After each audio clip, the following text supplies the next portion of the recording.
India's highest denomination currency is set to be withdrawn from circulation tomorrow after the central bank ordered the move in May. Introduced in 2016, the 2,000 rupee note was intended to replace the 500 and 1,000 rupee notes that were scrapped in an effort to reduce the black market. For more, Rebecca Bunton joins us from Mumbai. Rebecca, has there been any last-minute rush to the banks from the public?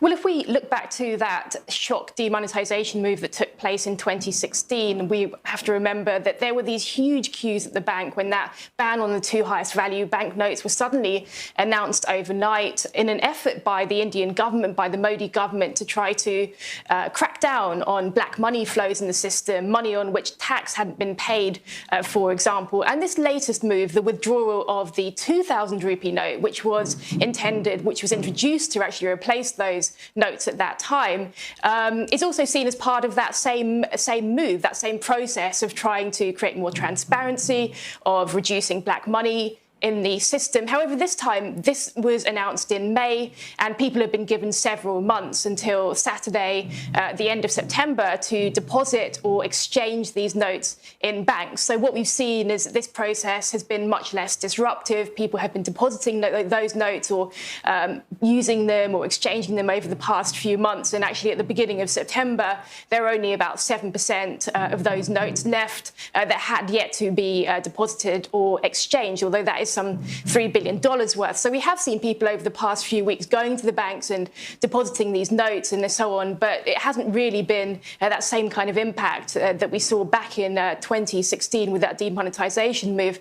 However, people do have mixed views on this move by the government to withdraw the 2,000 rupee note. Let's have a listen. कैसा है ना, बार बार नोटबंदी करना मतलब एक मजदूरों को परेशान करना होता है।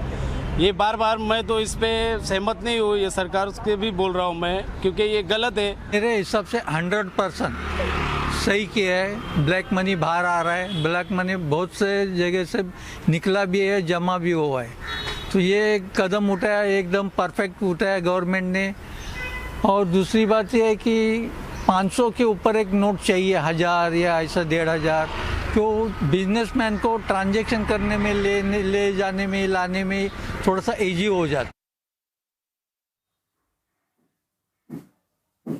So actually now with that 2,000 rupee note being withdrawn, the highest value banknote in India is now the 500 rupee note, which is only worth about $6, so $6 that is. And so some people are calling for the need for a higher value banknote. Rebecca, authorities making this move out of good intentions, as you mentioned earlier, creating greater transparency in the economy. But could it hurt the economy medium term, longer term?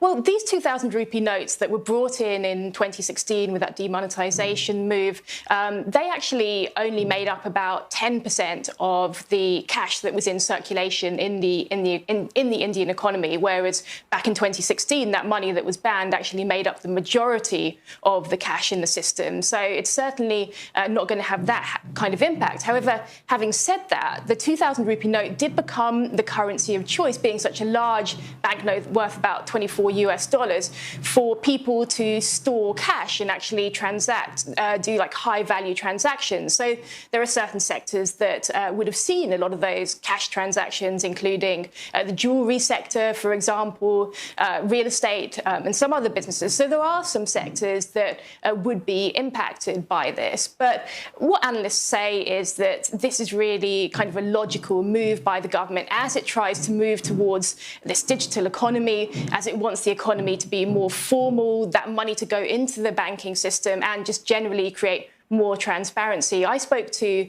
a professor of finance about this. Let's have a listen to what he had to say.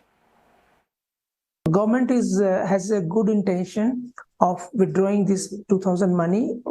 Two reasons. One is we are among the highest cash to GDP ratio, like current cash circulation to GDP ratio. And that is not good for any economy. If money is deposited in the bank, it can go in circulation. Money can have a multiplier effect. It boosts, always give the boost to the economy. The second important aspect is it will indirectly help the government to reduce the informal economy and bring, increase the size of formal economy. Our thanks to Rebecca Budden speaking to us earlier there live from Mumbai.